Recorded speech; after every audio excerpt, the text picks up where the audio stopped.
Hello again, this is Greg Aden with Aden Leadership for another edition of Servant Leadership. And today I'm honored to have on my show Dr. Rahman, who is the director of the Cancer Center at the University of Texas, or Texas University in Lubbock.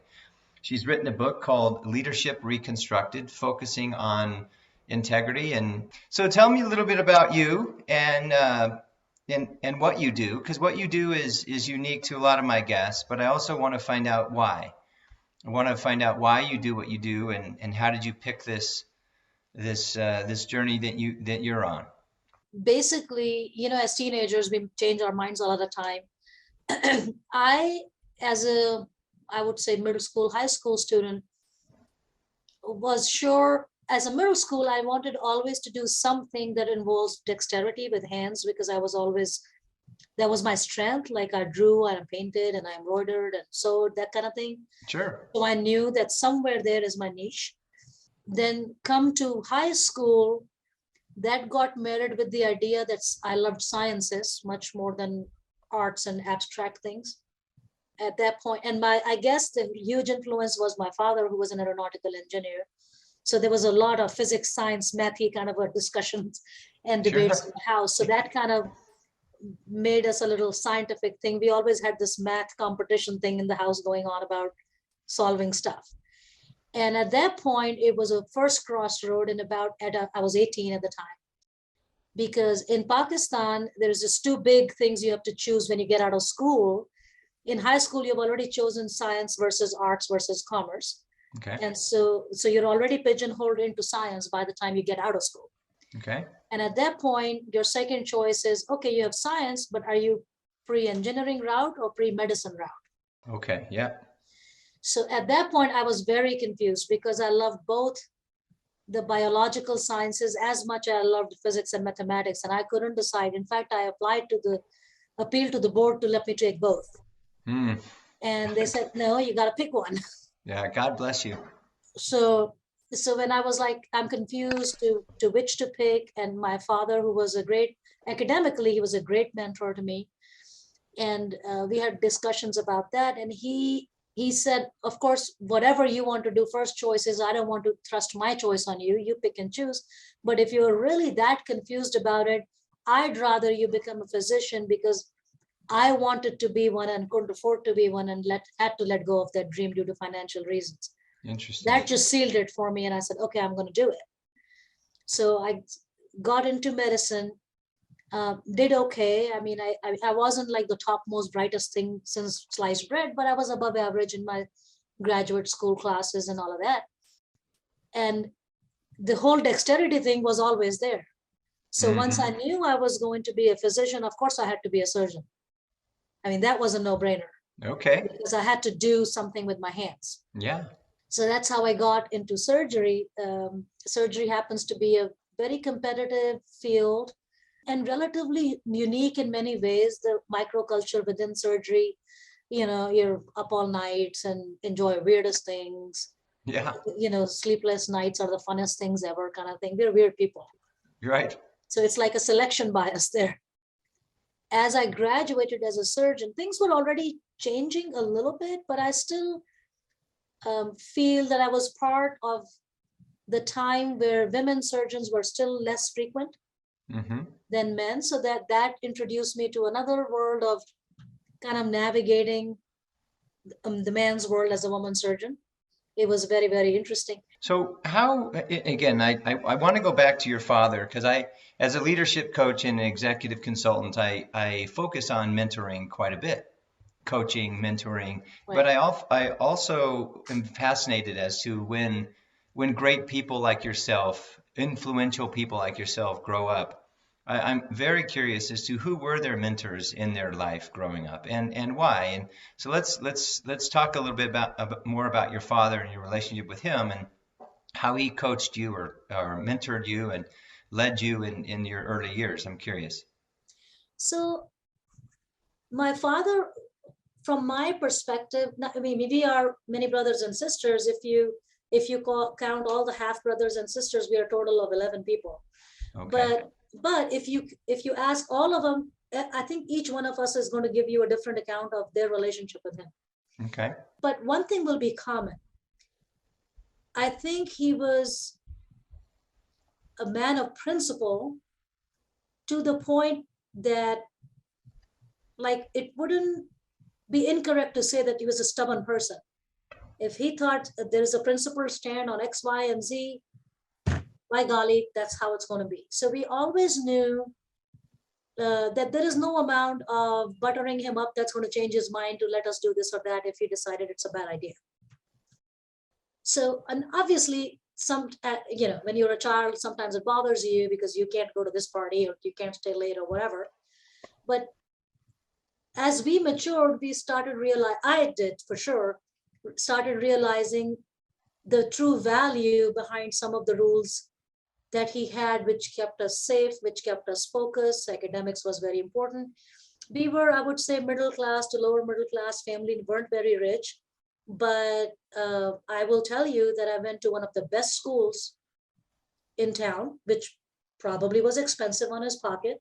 Sure. I mean, we would have all kinds of sharing with shoes and clothes and this and that, but by golly, it's going to be the best school. That was his priority, which was very important to me. And that, whether I recognize it or not, my kids will tell you that that's been my priority. So comment a little bit more about, and again, it's just a phrase. I don't believe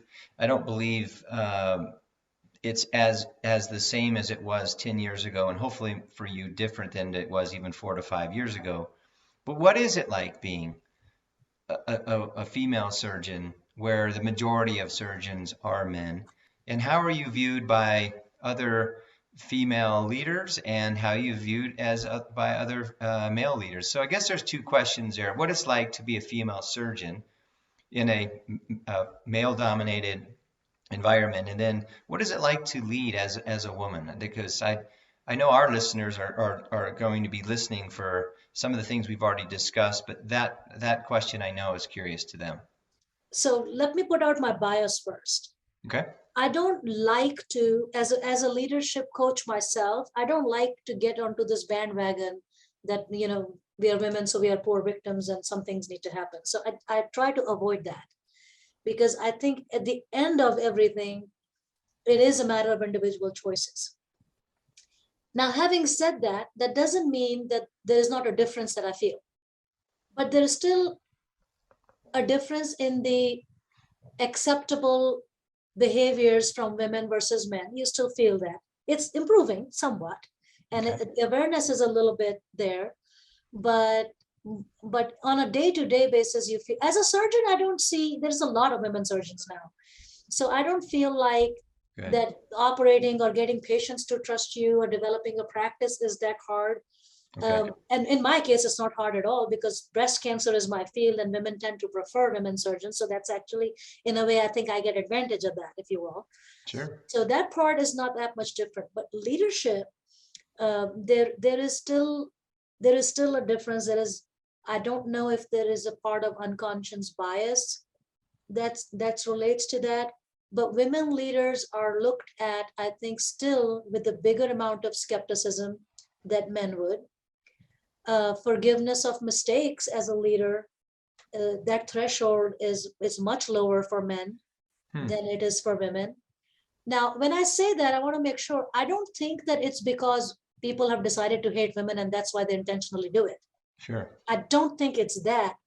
I think it's because for such a long time, it's been unusual to see a woman in a certain role. People don't know how to react, and they pick up a little default position without even putting a lot of thought in it, and that has kind of stuck. Does it make sense? Yeah, absolutely. So some of it is that. So, and let's say if I say something mundane examples on an everyday basis, and I've noticed, I mean, I'm the director of cancer center here, we get some very heated meetings and conflicts and things like that. Men would go very easily and comfortably to profanity, and nobody would bat an eye. But if I said, what the hell, you would see some eye rolls. Now, I don't think that two wrongs make a right. That's not my point. Yes, but the reactions are very different. And so those little undercurrents still persist. and of course, there are different strengths that women bring to table than men bring to table. And I don't think that they offset each other. I think synergy is the way to go. Yeah. And so, but there is still a ceiling. You said earlier that there forgiveness for mistakes. Yep. That's an interest. I have not heard that before. I can see where it's absolutely true. But you said we are not used to seeing women in assertive roles. But it's interesting because if you were to ask me, was my dad or my mom or my stepdad or my stepmom more assertive? Initially, I would say my dad was, as far as the communication, and when he said something, it was the law, and he had it was there were very few words. In my second role, in my second parenting, my stepmother was very assertive, but again in an easier to follow way.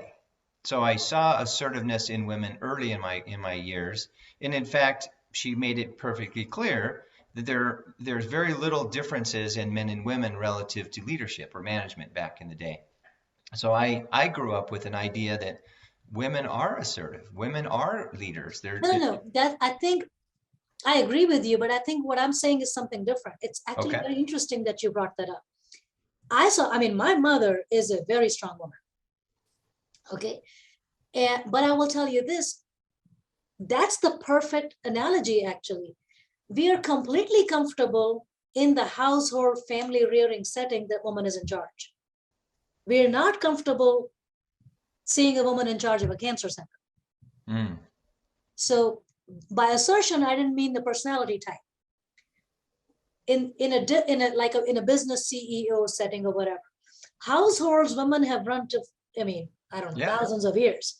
And so that, in fact, the opposite is true as well. I mean, if somebody comes to my house and they see my husband in the kitchen, they were like, oh, he cooks, because it's weird to them. And Yeah. he's a very good cook, actually. So I think it's not the question of just leadership, but leadership in what capacity. Yeah. Some roles are more agreeable than other roles. Well, okay, so back to the roles. Let's pretend for a second that the cancer center there at University or Texas University, it is a home. The people in it are the family. I look at teams as family, and the closer we can get and have real authentic conversations, men and men, women and women, women and men, so on and so forth. And I'm not trying to say every organization is a family, but there are units and teams within a family that are absolutely it should be, and it is in many cases easy to understand why a woman would be the ultimate leader of that. And I guess you seem comfortable where you are right now. Were there any uncomfortable areas or times when you were going from where you were to where you are? And if so, were there mentors in that journey? Oh, absolutely. Absolutely. And I agree that the principles of leadership don't change because you came to work versus at home. Good. So Okay. they are uniformly applicable. And I would say, though, it was interesting that when I was in Pakistan, when my dad was alive and we would have some conversations, he used to, it was a fun way. He used to tell me that, why do I have an American born in my family? You don't, like, he was worried that I'll get myself killed because I Mhm. had opinion. I would share it. I would debate, which is not a typical Pakistani woman. Sure. He used to call me an American, which is very interesting. Interesting. So when I came here, it was a little bit tall order. And I don't know that all of that was just gender. I mean, I was learning the cultural nuances and academic medicine, which is a competitive field. And so there was multiple things. Sure. And I could feel that, okay, you know what, I'm not catching a break. I want to do this. So, for example, my paper that I wrote is, I think, better than paper X. Well, this get published, but this didn't. So I was at that time, I noticed that I was getting into this victim thing that, oh, poor me, Mm-hmm. and bad time. And that's what I tell mentors when I'm mentoring people, because I draw from that experience. And that's the time that I was reading The 7 Habits of Highly Effective People for the second time. I read Okay. it before and I don't know how much I absorbed or not. So I was reading that book again and I don't know what came of me. I mean, I was quite upset by in the second, I mean, I got up and I shot an email to Stephen Covey. I don't agree with your second chapter. It's easy to write and but I don't know what I did. I just kind of spelled the whole thing over in the email because you make it sound so easy and my life is so difficult and it's not really applicable, typical victim thing. And little did I knew, in 24 hours, I got a response from him. So first of all, it was like, what? This author, I mean, I thought he hung the moon. Yeah. And I'm thinking, he wrote to me. I mean, I died and went to heaven for 5 minutes.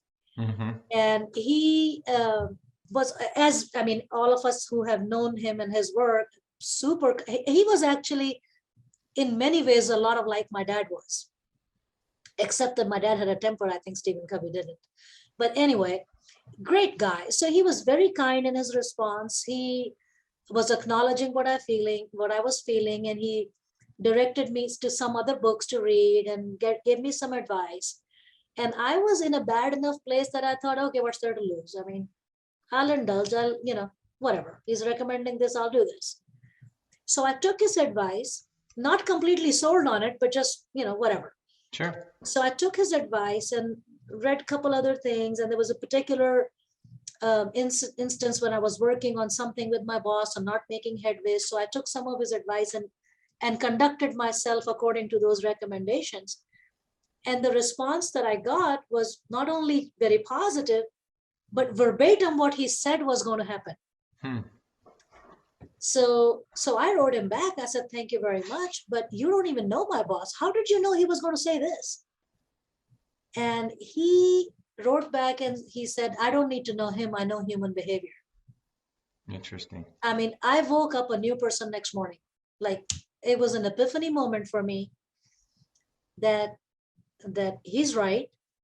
And it's all about principles. And so then I took the actual course, got certified in the course. And he guided me towards that whole Franklin Covey Inc. thing. At that time, it was fairly expensive.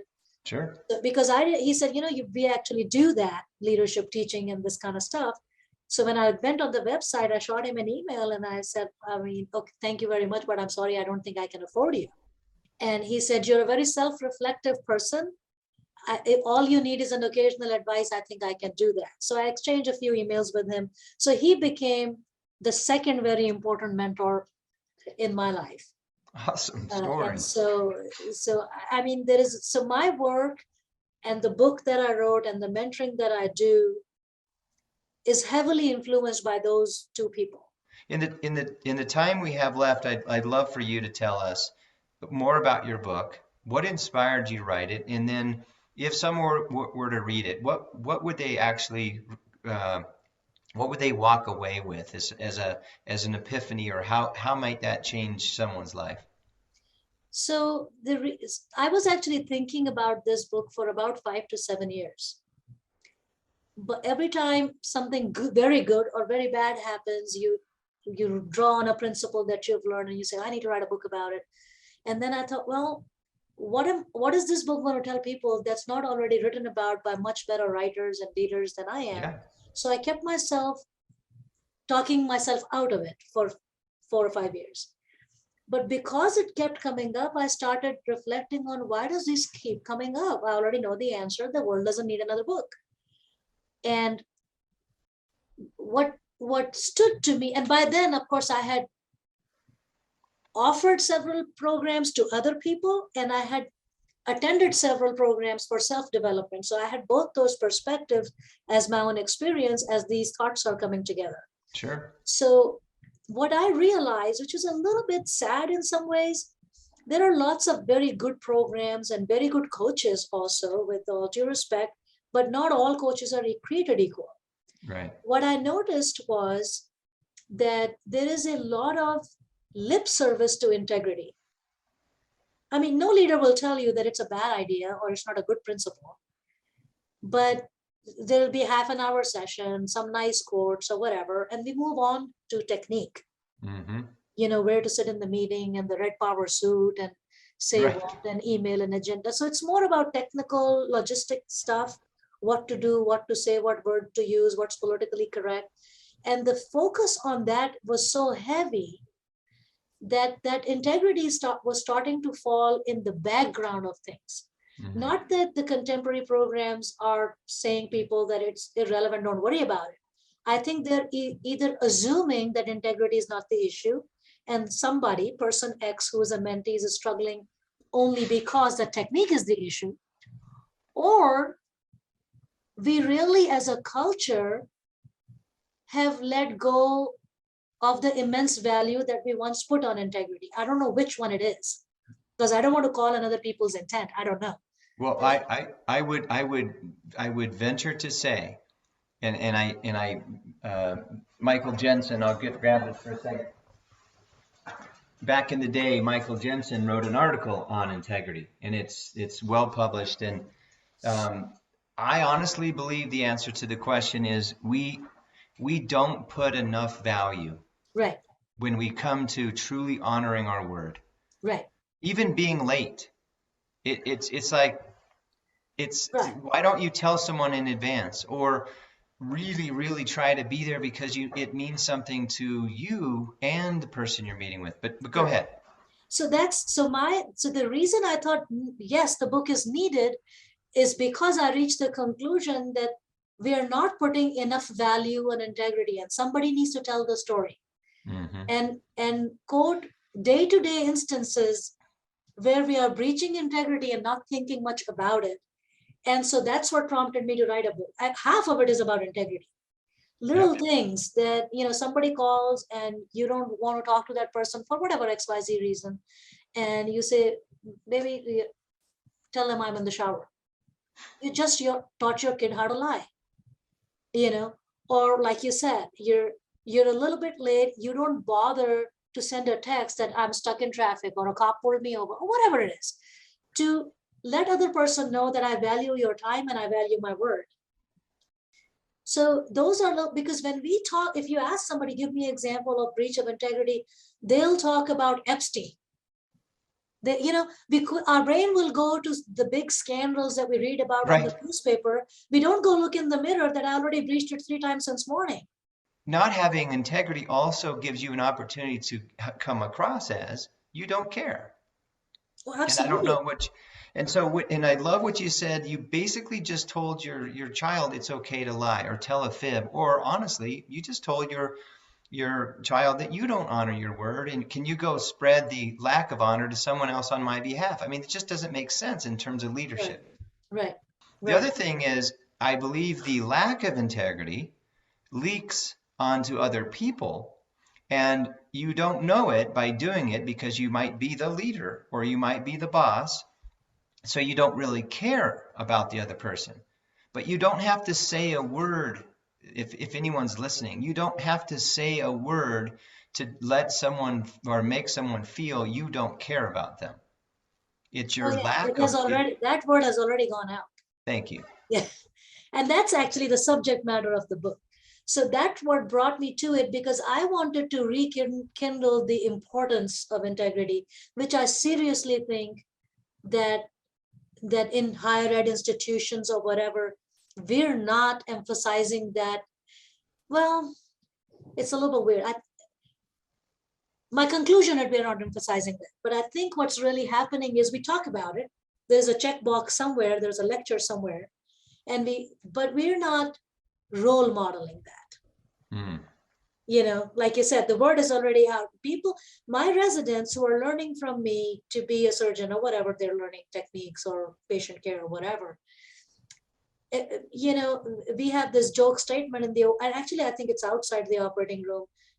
Don't do as I do, do as I tell you to do. Well, works. They may for a minute while you're in charge of their life, they're going to do what they saw you do and get away with. Yep. Amen. That's what they're going to do.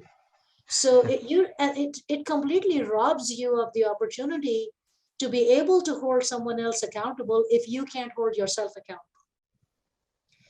And so that's what brought me to actually write this book. More importantly, identify examples of breaches in integrity, not with some scandal, somebody else who killed 10 people because we say, oh, I'm not that person. Right. I wanted to take everyday examples that all of us breach to say, no, be self-aware, be self. Now, I'm not saying that I don't make mistakes, or there is not some emails that somehow get missed.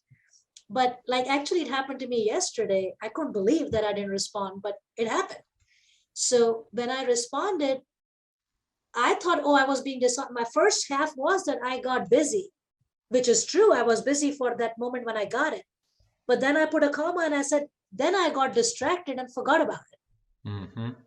So, and I wrote that down that, I mean, I was busy for those 10 minutes, but my plan was to address it, but I forgot. Now that's a human error and you can Sure. expect people to forgive you for that. Amen. But you're not holier than thou that your time is more important than other people. So you're busy and that's it. And but see what you did there, Dr. Rahman, is you recognized what you did. You basically told the truth, and you didn't say I'm sorry. You might have said I'm sorry, and No, you I but did you say I'm sorry. Yeah. okay, but you meant it. And Michael Jensen, way back when in this article, says no one can be 100% integral, but that's just a fact. It's just a fact. However, when you aren't able to be in your integrity, the best thing to do is to clean it up as soon as you possibly can. Yeah. Which I I think itself is a function of integrity. I don't think, absolutely. yeah. So, I mean, my own, I think it's a verbiage difference. My only difference with Michael's point is, and I have talked about this in the book too, that because you slipped up, that doesn't mean to me that you don't have integrity. It Right. just means to me that you're a human. Yep. I agree. As long as you took ownership. Yes. If you But slipped up and did not take ownership, that's when I think you breached integrity. I'm sorry it was traffic. I'm sorry it was my kid. I'm sorry it was the mailman. We don't need to know why you're late. And in fact, you're always late. What bothers people is you don't care enough or you don't have the integrity of yourself to say, Right. hey, I'm running late. And then people can go on about their next 12, 15 minutes. It's so you're not sitting in the restaurant wondering. You've given the person the knowledge and the care and the confidence in you as a human being that you are communicating. And Right. I don't know how you can't connect communication and integrity. And I guess my last question for you is, in your book, what are some of the most important points that you would like to leave with our listeners today? And again, not why should they read it? Obviously, anything on integrity should be picked up and read. But tell us again the name of the book, when It's it first called came out. Leadership Deconstructed. One more time. Leadership Deconstructed. It's on Amazon. I self-published it on Kindle. Um, and it came, I think the first thing came out in November of 21. And it's available in paperback as well as the electronic version of it. I think the takeaway would be the not only the emphasis right on the cover page. I talk about that the foundation first, technique second, Mm-hmm. and the facade. So, in fact, I warn in the book that if you focus too much on technique without the foundation, that's a recipe to come across as phony because you got all the verbiage down. You got the lingo down. I can be very sweet and nice and talking to you, but you'll see through me in two Yeah. minutes if I didn't work on the foundation. So that those are the takeaways. And the way I have designed the book is to help people. So at the end of each chapter, there is takeaway pearls in one page. So there are bullet points at the end that the storytelling or whatever you related to or not to. But if you have, you can go to one page and say, okay, these are the takeaways at the end of each. So in this, so the foundation is the integrity piece and self-awareness, and I try to say how one reads to the other. It's like a chicken and egg thing. Sure. Then in the technique area, that's where I emphasize on the communications and building a vision and a mission and that kind of thing, whether it's for a family unit, a sports team, or a cancer center, those principles. And then the last part is where I talk about some of the nuances of holding people accountable, and how you put those structures together. But the emphasis is that you can't disrupt the order of things.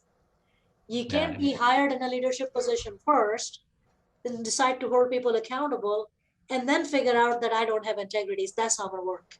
right. No, I love foundation first and technique second. Uh, Dr. Rama, thank you very much. I mean, thoroughly enjoyed our conversation and just all the things you're doing to help human beings become just better at everything that they do. And all I can say is God bless you and thank you for what you do. Thank you very much. It's been a pleasure to talk with you.